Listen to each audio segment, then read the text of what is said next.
Hello and welcome to the big picture. Last week, when Greece voted no in a referendum against the austerity measures proposed by the European Union, there was elation in Greece.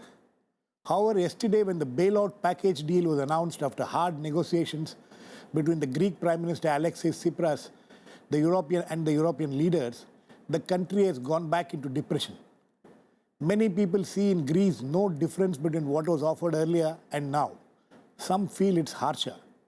This has resulted in a virtual revolt from within the Tsipras ruling party, Syriza, as 30 members of the party have threatened to resign rather than approve the deal.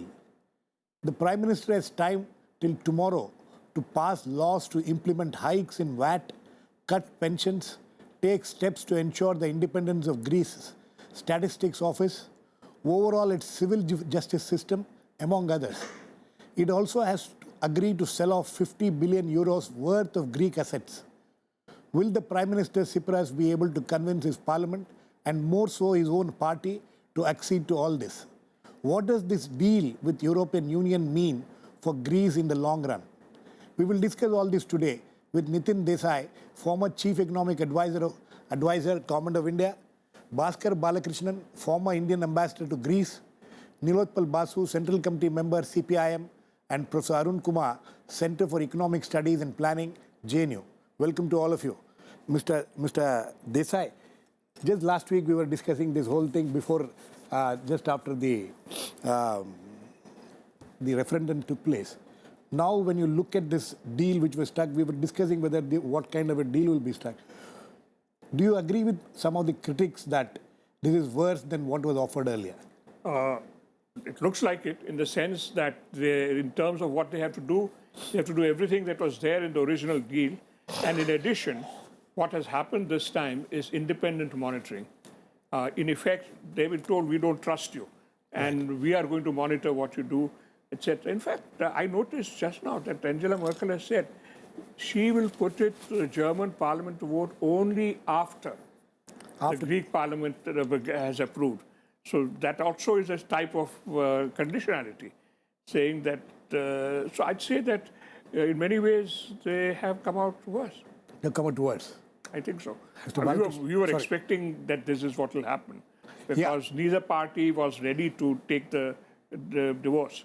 But I think there's only a very slight, small concession which I sense. One, which is that they have said that there could be some debt reprofiling, which means polite word for debt rescheduling. That was not there in the original deal. That's a very small concession, and it's also not yet certain, because that will depend on how they negotiate the actual phasing of the assistance that they are going to get. Mr. Balakrishnan? Yeah, I think this package now is harsher than what they were offered before. In fact, one of the European ministers even said that had the Greeks settled in February, then they would have been better off than they are now. In the intervening period, what has happened is that the trust deficit, which the Germans have spoken about, that has grown. And the whole draft was totally dictated by Wolfgang Schäuble, German finance minister, an extremely hard draft.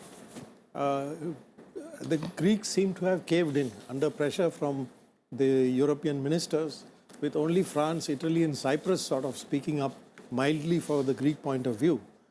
The Schäuble actually wanted to put in a paragraph of temporary suspension from the euro, but that was negotiated out. As Mr. Desai said, that there is strict monitoring. There will be the privatization of Greek assets will be controlled and managed by an independent body. It will be in Greece, and some of that money will be invested. Some will go to reduce the debt, but the process will be outside the Greek control. And they are talking about reforms of the judiciary. They are talking about reforms of the government, depoliticization of the Greek administration, as they put it, pension system to be reformed and made into a zero deficit system. So the whole package is extremely drastic. And I think there is a sense that Tsipras has sort of caved in Brussels, and he has betrayed what the Greek people expected. So he's going to have a very tough time. Within his party, there's a split. Of course, the opposition main bloc, like the New Democracy, they have said they will support the package. So there is a possibility that in the parliament there may be a hot discussion, but they may have enough votes to approve get it it tomorrow. It's a complex business. For 4 major subjects, they have to draft the parliament text by tomorrow. And they have 24 hours to do that. Within 24 hours. It's an enormous job, and these are all major subjects. Each of them could take a long time in any normal parliamentary process. So, and then again, there's another deadline of 20th July. Again, another series of texts have to be adopted by the Greek parliament. So the Greeks have really literally been made to jump through all these hoops by the Germans, essentially.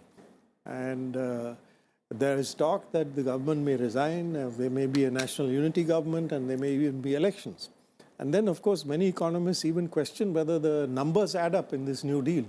Privatizations, he says there's no way you can raise $50 billion. 50 billion euros. This is euros.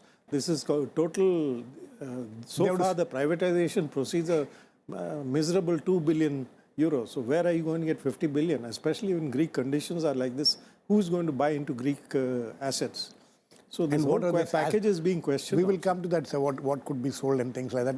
Nilotpal, you know, I know the left, you know, there was when this government was elected earlier this year, there was some amount of elation across the world, among the leftists especially, that, you know, there seems to be something happening, some change happening in Europe as far as, you know, the leftist governments are coming back to power and things like that.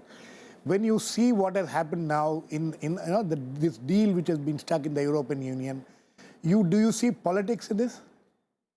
You see, that was quite natural because the verdict of the Greek people during the elections, and perhaps more so during the recently held referendum, that Syriza was spearheading the aspirations of the Greek people in terms of opposing and battling austerity. And austerity is something which was proven in Greece that it doesn't work. It only worsens the conditions of the possibilities of economic growth. Now, Girish, just to move away a little bit, I think I am more concerned about the future of Europe. The Europe of democracy that we knew of. Now, Ambassador Balakrishnan was talking of Wolfgang Schäuble. Now the question is, I mean, who is Schäuble to say all this? Germans have never repaid their debts. After the Second World War, it is the whole world, and ironically including the Greeks and the Spaniards, who helped them wade out of trouble by delinking the question of repayment of debt from the question of economic growth. And that is how the German economy could get stabilized. Now, at the times of depression, and very interesting part, I think Professor Arun Kumar or Nitin Desai, they are more qualified than me, that today what we are seeing globally, that mainstream economists are also increasingly coming to this conclusion that at these times of depression, austerity is something which you ought not to do. And Schäuble, I must use this program to share with your audience that now there is a Newsweek item on the huge electoral scandal that the Christian Democrats and Schäuble's mentor is Helmut Kohl. You know, they are involved. So these are immoral people. They have imposed the imperial rule on the Greeks. The Greek sovereignty is lost. So there is no surprise that in the social media that hashtag that this is a coup is actually trending. Okay. Professor Arun Kumar? Professor Arun Kumar, is this a result? When Euro was formed, there was a lot of expectations about it.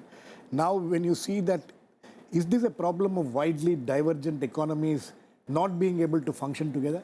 Yes. Is this the result of that? Correct. It is true that there are widely divergent economies, different kind of fiscal deficit, different budgetary policies, different kind of unemployment figures, different growth rates, and so on. And the linkage with the international finance capital is also very different. there are different, retirement ages, etc., different kinds of pensions. So how do you get these kind of economies together? Especially, what's happened in Greece of late is there's a complete lack of confidence. And that's why the money that's being released into the economy is not circulating. It's being held. You can see in the last 2 weeks, the capital controls, banks are closed, so money cannot go out. Yeah. 60 euros being drawn every day by people, but it's just being held. So there's complete lack of confidence in the economy, and that is why what's happening is that the banks are now close to bankruptcy. It's earlier, when more than 2 weeks back, when the money was being released, it was going out of the country. So the estimate is that 3 to 4 billion euros probably went out of the country at that point of time. But in the last 2 weeks, the money that's being released is circulating, and yet it's not coming back. So in other words, when you have a situation in which there's a central bank which is outside your own country, and that follows a policy paradigm which is different than what you want to follow, then the problems will come.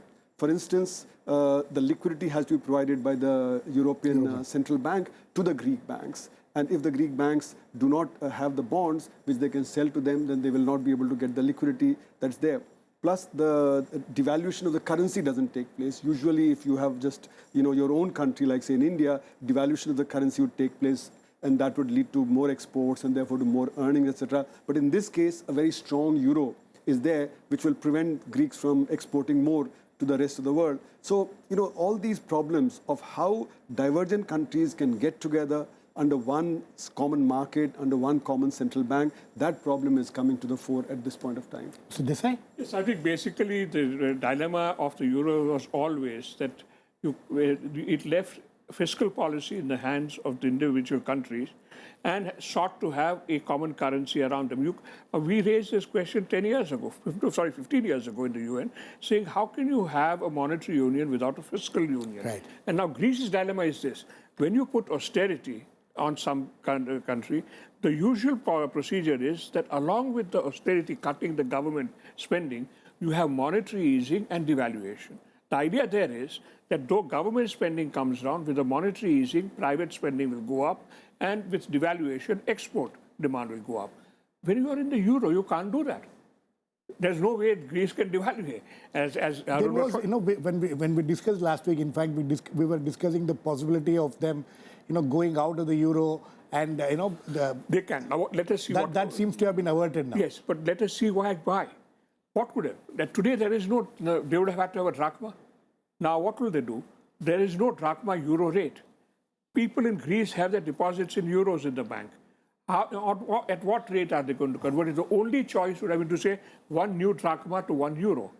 But then, given the state of Greece, the exchange rate would almost certainly have settled down at, let us say, something like 1.3 drachmas to 1 euro, which means that, in effect, the people in Greece would have taken a 30% cut in their savings. So the externals were holding euro. So to introduce the drachma would take at least 6 months. It's not an option that you can They do were talking overnight. of some promissory note or something like that. Well, IOUs. it is basically when I remember once in Ahmedabad there was a shortage of change, so the scooter drivers developed a little slip of paper, and it was they would accept that. Now that is okay for tiny transactions, not for a full economy. For a whole country to do that. I think Yes, there is no choice. Yes, Dinesh, Nirmal. just a small point. Yeah. Actually, I quite agree with what Mr. Desai is saying. But that was the major problem of the negotiating platform of Tsipras and his team. Yes. Because Paul Krugman writes that it is very surprising for me to note that Greeks were not even having some preliminary thought on, to resisting this kind of pressure that they were surely to come under with some kind of an alternative in terms of coming out of the euro. And therefore, they just walked into Schäuble's and Merkel's trap, and as some commentator has used the term, waterboarded during the night to submit to what could not be accepted in the worst nightmare of the Greek people, especially after that Oxy vote. Mr. Balakrishnan, did the Prime Minister of Greece have an option when he was negotiating in the last 3-4 days? What options did he have except to accept what he has accepted now? Well, there was a point in the negotiations when he almost walked out. Of course, he was going prevented by Holland and the others, and the Polish president. They intervened and prevented a breakdown in the negotiations. But really, given the Greek popular feeling that they want to stay in the euro, he could not really threaten the. None of them actually said that we will leave the euro as an So option. Greeks were not in favor of leaving the euro. Yes, and so that option was only sort of in the shadows.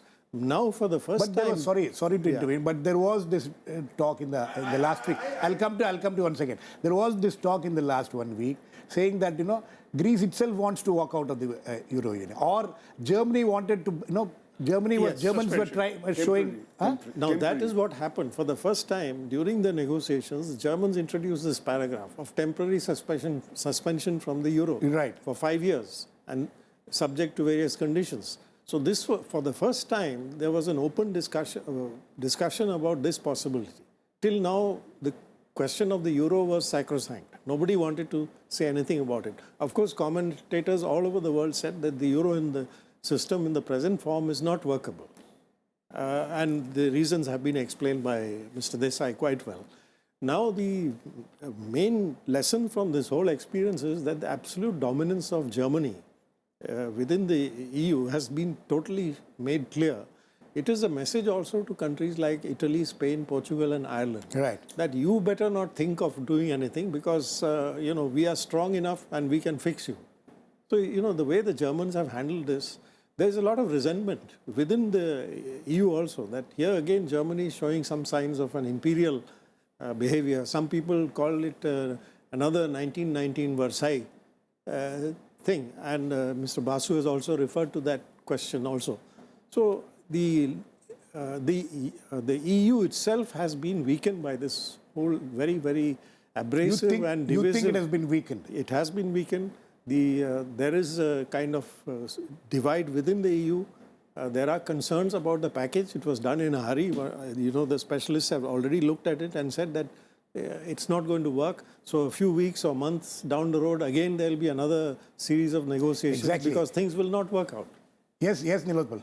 No, I was making this very small point that you see, excellent piece in Guardian by their chief economic commentator, comparing with the initial statement of EU when it was being launched and what is happening across Europe right now.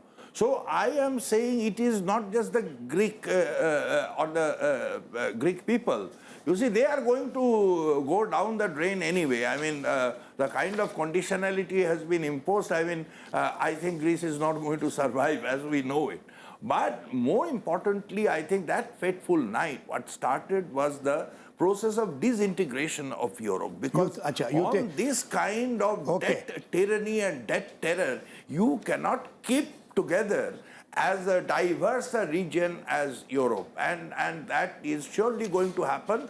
And I just differ with Ambassador Balakrishnan on one point. Yes, it is true that initially there was this feeling that at the same time they opposed austerity, but at the same time they were also wary of going out of euro. But over the last 1 month or so, during this debate and especially the referendum process, Greek public opinion has also got radicalized. So you will find that getting reflected in the kind of opposition that Tsipras faces and the kind of extremely obnoxious alliance that he will now have to stitch together with the right. The far right. Yanis Varoufakis, yes. I mean, some few hours back, he wrote that this is a situation which is tailor-made for Golden Dawn, the neo-fascist forces which are going to rise in Greece. Professor Arun Kumar? Yeah.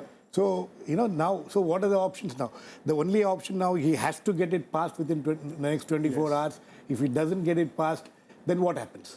Then, as they've already said, that this question of the 87 billion euros that is there, 86 billion euros, that would not begin.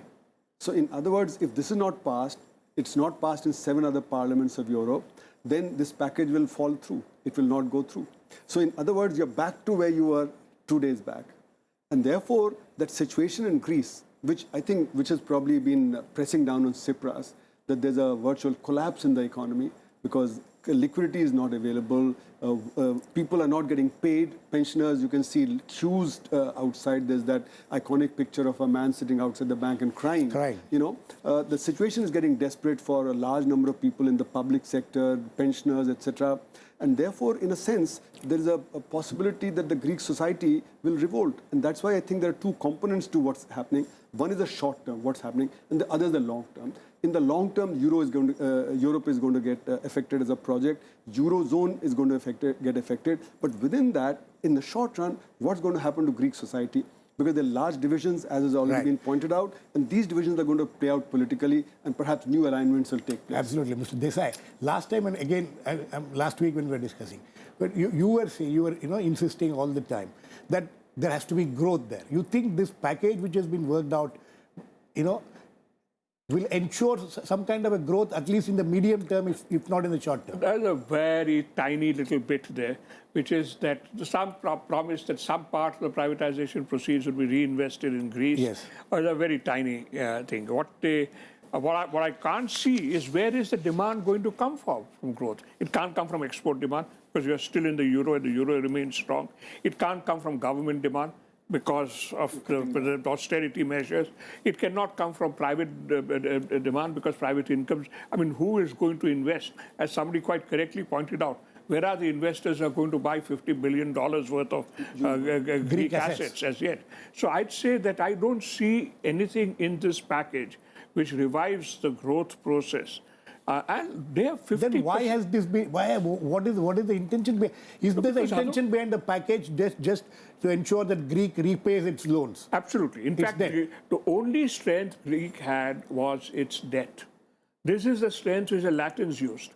Because when you owe somebody money and that fellow has to show a loss on his books, then that's some power in your hands. What happened in 2012 was that the private debt was taken over and became official debt. Right. That was the problem. Now, if this debt had been held by private parties, I think as a good finance minister would have been able to bully them a little, because those guys can't afford to show losses in the book. But governments can. And for them, this is not a huge sum of money.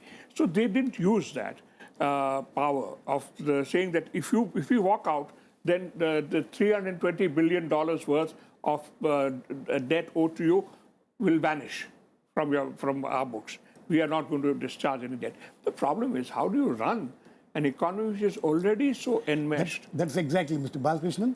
So, here is a deal which essentially aims at, as Mr. Desai says, essentially aims at recovering the debt from Greece. Then what happens to the growth? What happens to the economy? What happens to the people?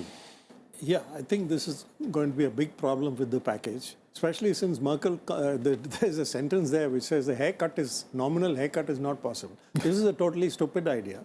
There has to be a haircut, and the sooner they realize it, the better. 5 years ago, when we were discussing this, the idea that the private loans should suffer a haircut was laughed out of court. Then they, of course, did a 55% haircut. So the sovereign debt has to be rescheduled on a longer time frame. And there has to be a haircut. One day or the other, the Germans will be forced to accept this. I think that will happen because I noticed that debt reprofiling, and secondly, they are bringing the IMF in, and the IMF report openly talked about a 20-year moratorium. Yeah. They openly talked of a 20-year moratorium. So I think this is one thing they will probably isn't it ironical? But the IMF will come with other conditionalities. They will come with other conditionalities. One of the conditionalities here is that you have to go to the IMF. No, that's right. Isn't it ironical? Because the whole thing was one of the things which was being talked about when they opposed the austerity measure which was earlier offered was that IMF is going to be, in fact, one of the things which Tsipras was supposed to, conditions which he had laid down was IMF should not be monitoring us. But now, is IMF going to be their savior? One of the it looks like the IMF assessment report is kinder to the Greeks than the Germans. No, but one of the conditionalities here is that IMF has to be a part of the... They may be, but my point is the IMF's proposals are far more kinder to the Greeks than what Schauber's proposals are. And most important, the IMF has talked explicitly about a 20-year moratorium. Okay. The answer lies not in economics, but in politics. Absolutely. Absolutely. If you see what Varoufakis is, the way he has described the whole 6-month period of negotiations, that from the very beginning, the Germans and with them their acolytes in the European finance ministers meeting, they made it very, very clear that we are not discussing economics here. You have to do this. Take it or leave it, period. And that is what I mean, makes this European project unviable. Okay. You see, Another. you cannot have a united Europe with this kind of unilateralism. No, that's right. And Okay, by but you people know, who are that's in using the long- the debt to the Greek people That is in the for long run. really covering the asses of German and That's in French the long private run, banks and Nilotpal. Greek oligarchs. But you know, we're talking of today, Mr. Balkrishnan. There are some commentators who have written since yesterday that actually all this thing was done, this kind of a deal, this kind of a harsh deal has been imposed on them essentially to ease out Tsipras from his seat. Do you get that feeling also? This was for regime change. I think the whole thing was to get the Greek banks somehow running and to at least give them the first bit of cash Oxygen. to open the banks. Yeah. After that, this whole thing will have to be worked out in much greater detail and there could be changes. I want to also point out one thing. There are about 15,000 Indians in Greece, and these are mostly migrants working in the agricultural sector. Okay. And you know, this kind As of agricultural yes, labor. agricultural labor, they are getting a little above the minimum wage. Fortunately, of course, they live on the farm and they grow their own food, so they're not, in that sense, under pressure like other migrant labor. But it is a bit worrying thought that what is going to happen to these people. As the hardships of the Greek people increase, there could be some groups who will sort of exploit the conditions of, the conditions of this migrant labor could get worse and worse. They could be in distress. Okay, sir. I think on that note we need to end, by bringing that an Indian angle to this, but we have not seen much of any comments from the Indian government on what's happening in Greece. Hopefully we will, after what Mr.